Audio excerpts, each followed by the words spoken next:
Hi, dear. Hello, this is George. Hey, Monty. It's And not we're going to over do there that yet. again. I know. No, it is. Hello, this is George. Hey, Monty. I get 2 kisses Oh, wow. that way. There's a benefit to that.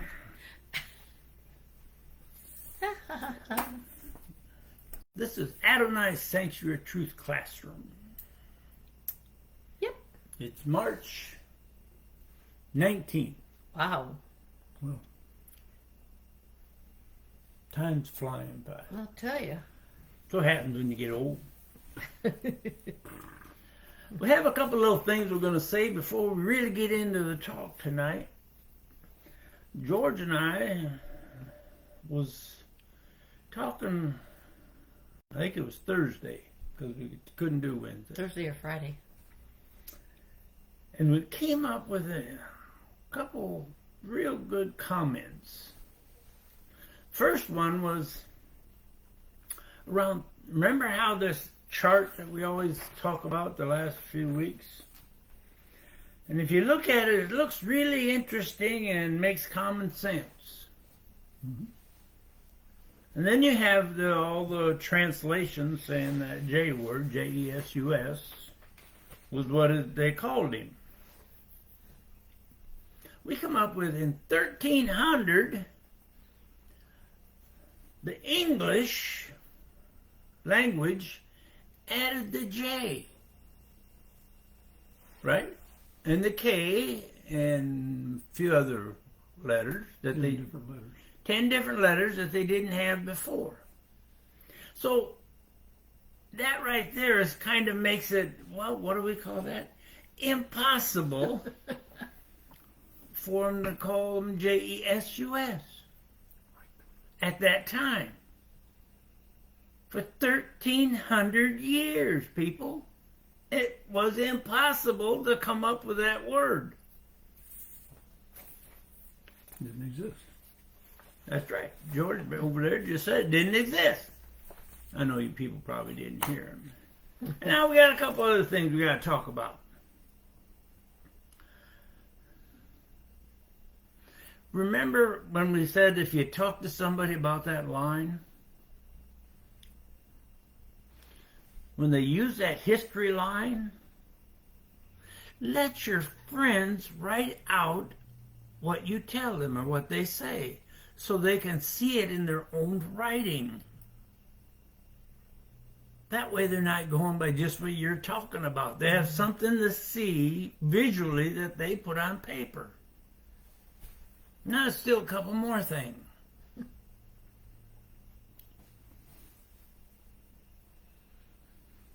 People, if you're putting and building up some so-called Christian tradition ahead of Adonai and his word, you're not really worshiping Adonai at all.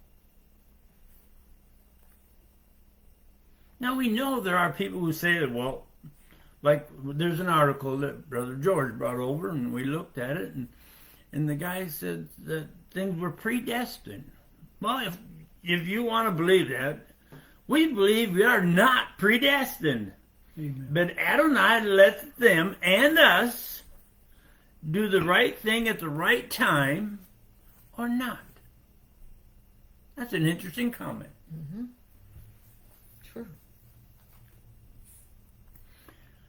People, don't believe truth by humanistic truths.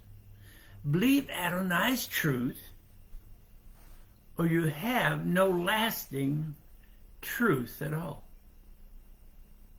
A couple little comments there. Then I wrote something down the other day. If any of you are looking to find other people's opinions, that's your choice, you will find a multitude of interesting sounding, worldly changing ideas. Usually with a little truth in your finding. Yet who is really looking for anything that actually gives you no chance in Adonai or Yeshua's point of view? Individuals may write papers or even books with a significant amount of truth unless you study for truth, not for somebody else's brainwashing. You get that every time you worship an imitational name, folks. Now, those are just some things that Brother George and I sat down and we talked about, and some things I come up with. And I got another one right at the end, too, but it's scriptural. But all right, I know you're going, okay, come on, let's get going. We get to Leviticus. I've heard you talk long enough. All right. You see how the high priest and the family are taken care of in Leviticus 10, 12 through 15. Read that, please. Moses said to Aaron and to Eleazar and Ithamar, his remaining sons, take the grain offering left from the offerings for Adonai made by fire and eat it without leaven next to the altar, because it is especially holy. Eat it in a holy place, because it is your and your sons' share for the offering for Adonai made by fire. For this is what I have been ordered. The breast that was waved and the thigh that was raised, you are to eat in a clean place, you, your sons, your daughters with you. For these are given as your and your children's share of the sacrifices of the peace offering presented by the children of Israel. They are to bring the raised thigh and the waved breast along with the offerings of fat made by fire, and wave it as a wave offering before Adonai. Then it will belong to you and your descendants with you as a perpetual share, as Adonai has ordered. That is how the high priest, well, actually the priest and their families, because she read sons and daughters, they are to be provided for the people they served the truth to, or from this people they served the truth to. That's what it actually says, right? Mm-hmm. That's for them. Now my sweetie's going to read 16 through 20.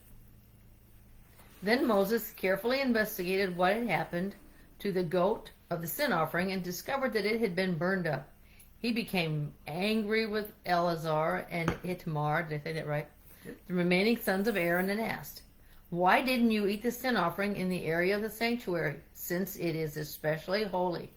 He gave it to you to take away the guilt of the community and to make atonement for them before Adonai. Look, its blood wasn't brought into the sanctuary. You should have eaten it there in the sanctuary as I ordered." Aaron answered Moses, "Even though they offered their sin offering and burnt offering today, things like these have happened to me. If I had eaten the sin offering today, would it have pleased Adonai?" On hearing this reply, Moses was satisfied. Do you think Eleazar and Ithamar may have had a little hesitation about any offering? You think? After seeing what happened to their two brothers, could it have been they wanted to make sure they did every sacrifice the right way? I would think so. After all, look what happened to their brothers. Who did it their way? Their brothers did it their way. That's why they died. Oh, well. Daddy comes to the rescue and tells Moses, "I've done that before myself." It seems Moses was satisfied. That's what you said, right? Mm-hmm. The brothers didn't do this as defiant young men going their own direction. They only wanted to make sure they didn't make a mistake. In some instances, right now, in some instances, when we are more concerned about not making a mistake, that is when we need to pause, evaluate, and proceed with caution. To see and do things the right way to please Adonai, not the people. We believe that is where all who preach denominationalism instead of Adonai, they get it wrong. The people who follow their preaching, well, look out for the fire. It's coming for you when you don't go with Adonai's way or Yeshua's way. It's your way.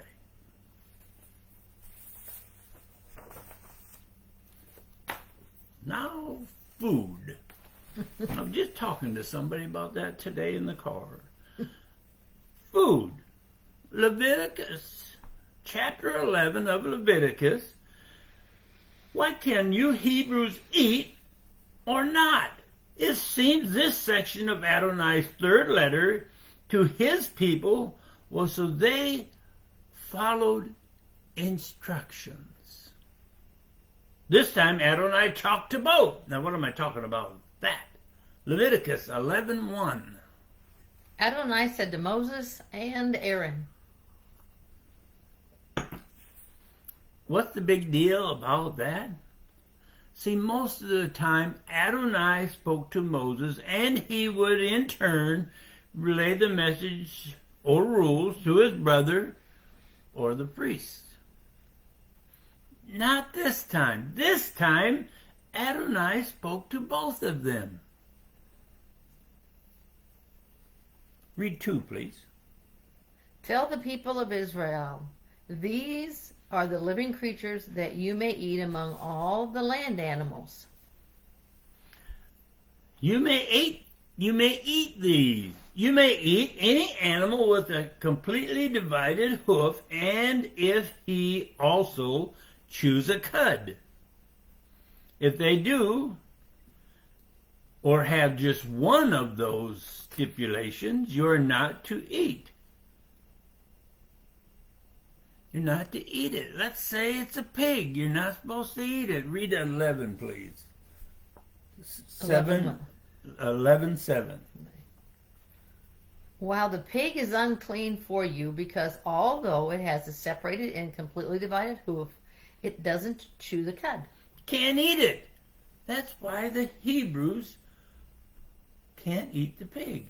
You can't eat it or touch its carcass. The Hebrews are not even to touch that dead pig's body.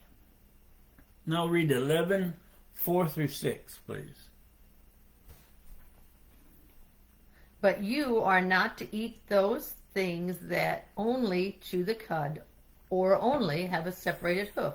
For example, the camel, the Badger. the badger, and the hare are unclean for you because they chew the cud, but they don't have a separated hoof. You find the camel, the badger, and the rabbits are also forbidden. Read verse 8, please. You are not to eat meat from these or touch their carcasses. They are unclean for you. They're unclean for the Hebrews. Now, how about in the water? Say the fish. Any stipulations on them? Read 9-11, please.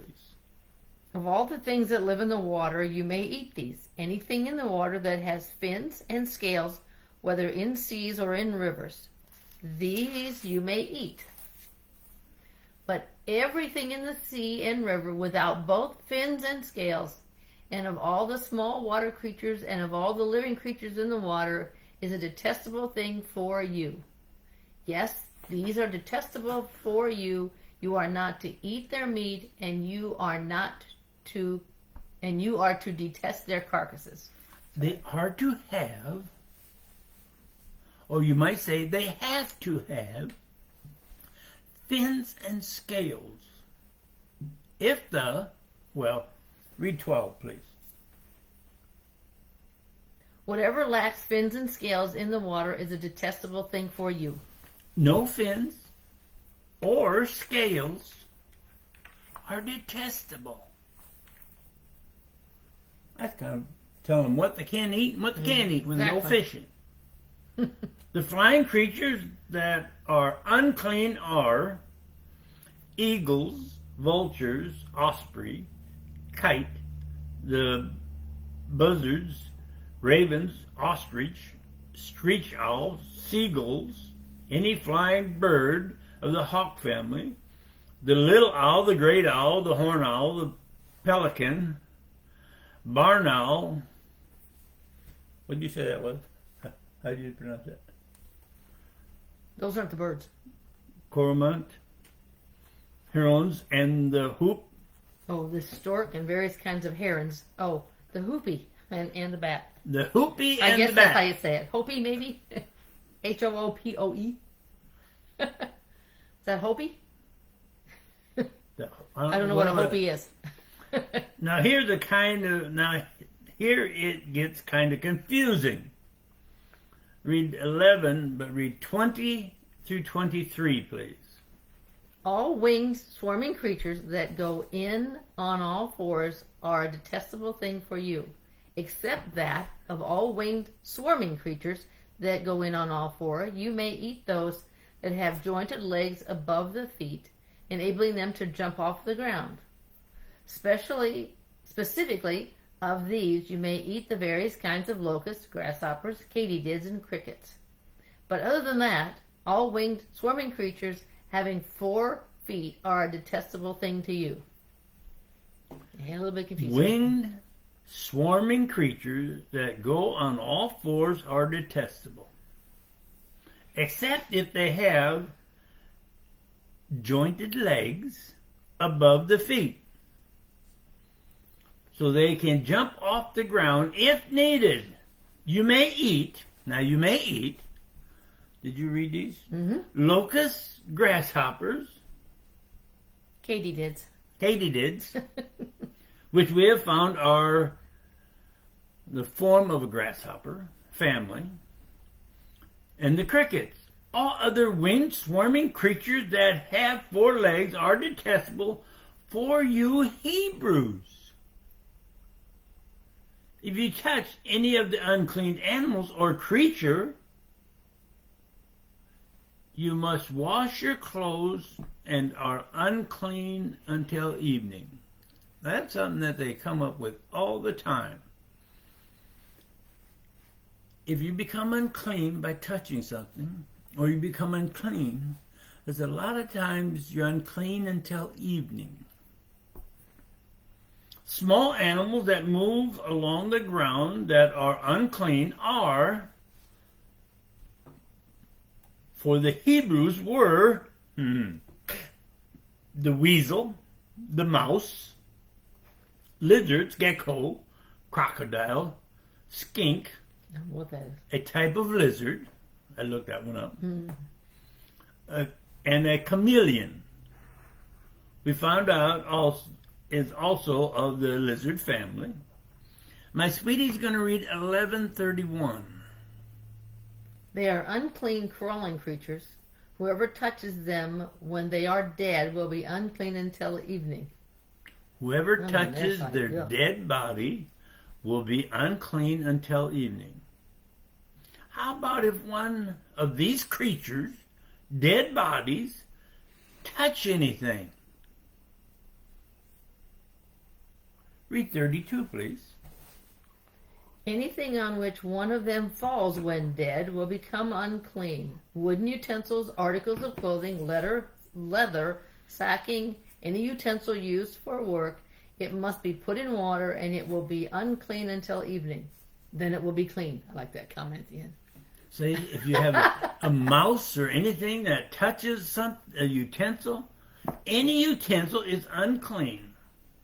Soak it in water, they will be unclean until evening. There's that evening thing.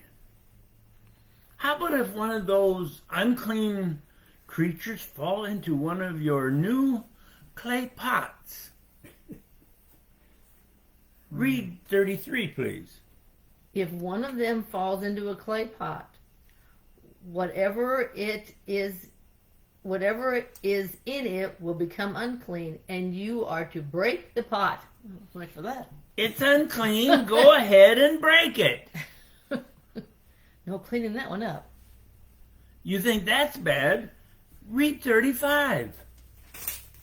Everything on which any carcass part of theirs falls, it will become unclean, whether oven or stove.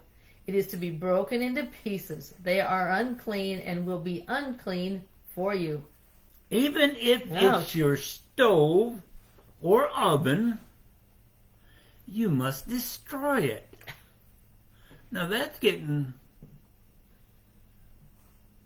kind of technical And very specific. and specific. That's the word I was trying to think of. Adonai says that the dead animal won't make unclean a cistern or a spring. Yet the person who takes the dead body out of the spring or cistern or water will be unclean. Now she's going to read 37 and 38. If any carcass part of theirs falls into any kind of seed to be sown, it is clean. But if water is put on the seed, and a carcass part of theirs falls on it, it is unclean for you. Now to me, when I thought about this, I thought, okay, if the carcass doesn't affect the seeds, but if you water the seeds with that carcass part in the water, it is unclean for the Hebrews. It states for you. You think they should have been able to follow the rules with all these directions? Pretty specific. How about if the animal dies of starvation? The ones you can eat, if you touch it, you will be unclean until evening. How about if you eat its meat? Read 40. A person who eats meat from its carcass or carries its carcass is to wash his clothes. He is unclean until evening. There it is again. Unclean until evening. The detestable things are, read 41 and 42. Any creature that swarms on the ground is a detestable thing. I'm on their side.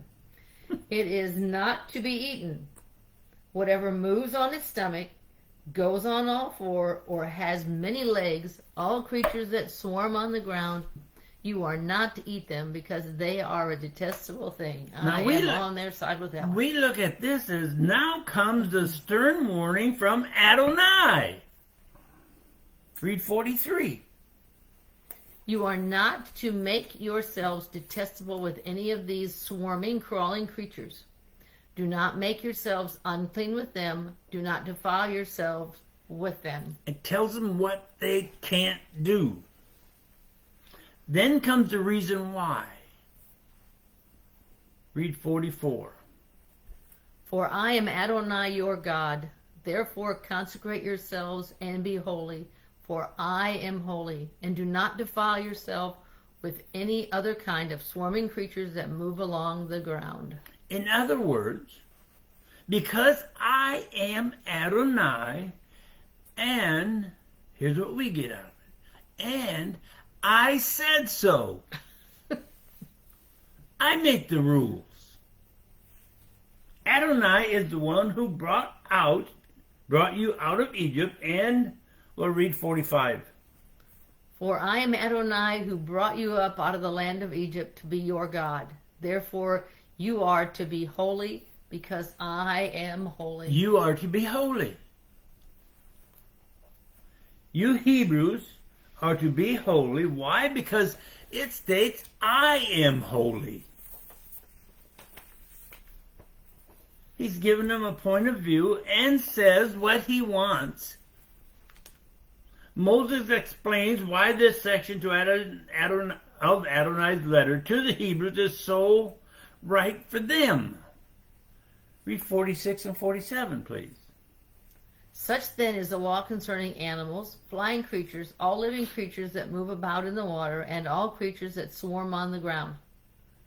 Its purpose is to distinguish between the unclean and the clean, and between the creatures that may be eaten and those that may not be eaten. Here's something you got to listen to. All this stuff that we just read, she just read, is to show you how to be clean. That's an interesting way of putting it. All that stuff that she read isn't a contamination for you. It isn't something rules that you can't live by. It's to show you how to be clean. And if you do something wrong with the unclean, here is how the Hebrews can make atonement for touching the unclean. And there's a reason. Because, read 45 again, please. For I am Adonai, who brought you up out of the land of Egypt to be your God. Therefore you are to be holy, because I am holy. I brought you out of Egypt because I am Adonai and I am holy. Therefore, you are to be holy. In other words, he's saying, you Hebrews, I am Adonai and I am holy. Therefore, you are to be holy. That's what the Hebrews can and can't touch. What they can eat, what they can eat. That's sound instructions for his people.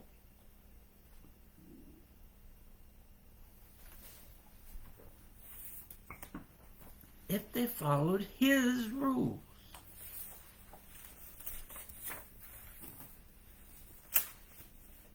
Went through all that just to come up with that last little sentence. That's okay. And I come across something that I read the first little part to Brother George and I on Thursday. And I'm afraid we got to talk about this just for a minute. It's in Deuteronomy 4:6. It says, Shema Israel, Adonai Hiliohunu, Adonai Echad. That stands for, Hear, Israel, Adonai our God, Adonai is one. So many, well, almost all of the translations interpret Adonai into Lord.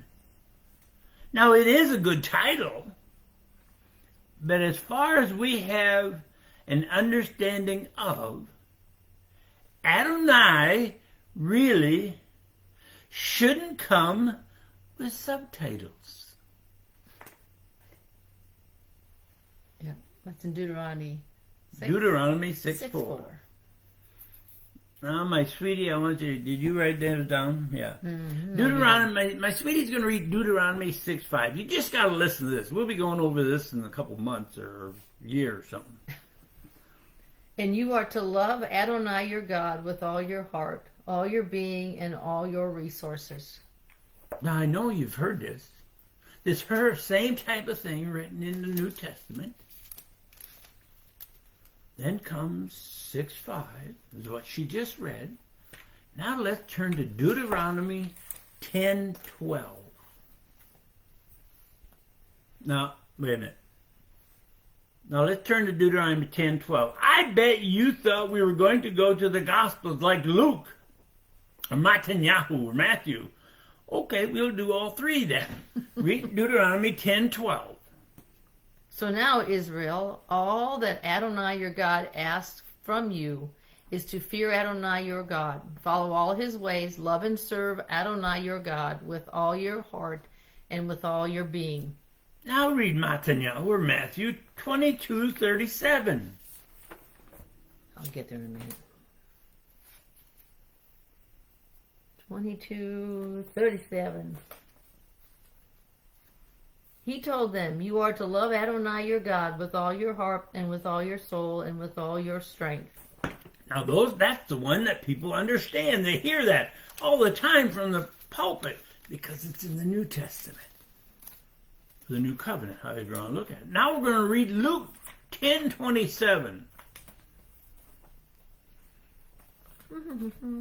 He answered, "You are to love Adonai your God with all your heart, with all your soul, and with all your strength, and with all your understanding, and your neighbor as yourself." Those were the two in the New Testament. And those are the two that preachers bring out all the time because they're in the New Testament. I want you to listen to what's been said here. Yeshua, our Messiah, spoke what Adonai told Moses to write and say to the Hebrews some 1,400 years before Yeshua even walked the earth. He was repeating what was commented or told them that Adonai told Moses. Now my sweetie's going to read Luke 10:25 through 28. It's going to get interesting, I think. An expert in Torah stood up to try and trap him by saying, "Rabbi, what should I do to obtain eternal life?" But Yeshua said to him, "What is written in the Torah? How do you read it?" He answered, "You are to love Adonai your God with all your heart, with all your soul, with all your strength, and with all your understanding, and your neighbor as yourself." "That's the right answer," Yeshua said. "Do this and you will have life." The expert stood up and questioned him. That writing in Luke states Yeshua being tested. Yet how many people really look at it as, yet who is the one who answered his own question? The expert in the Torah.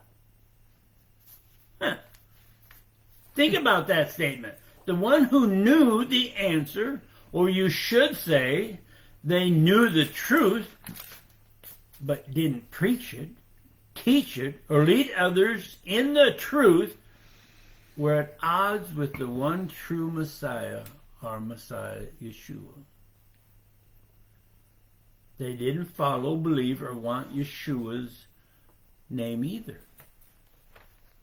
Really, I'm asking you, what's really changed?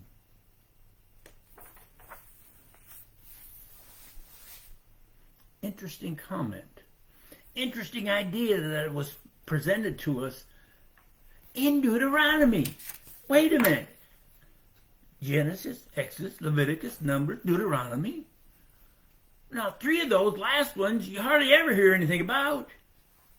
Preachers mention them and skim over them. How much digging does it take to understand truth? What's changed? That expert in the law, as they stated, expert in the Torah, knew the truth. He even answered his own question, but he didn't want to teach the truth. What do preachers do today? Very few of them really want to teach the truth about Yeshua. But they love to have people believe to make themselves and them look good.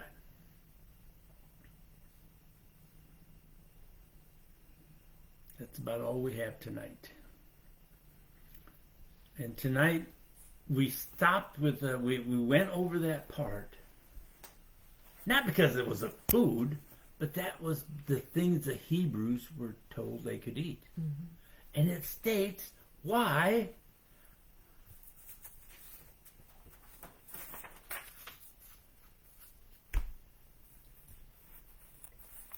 because I, Adonai, am holy. And I'm the one that said so. Isn't that what your Bible says? Mm-hmm. That's what ours says. Mm-hmm. We didn't rewrite that. No. No way.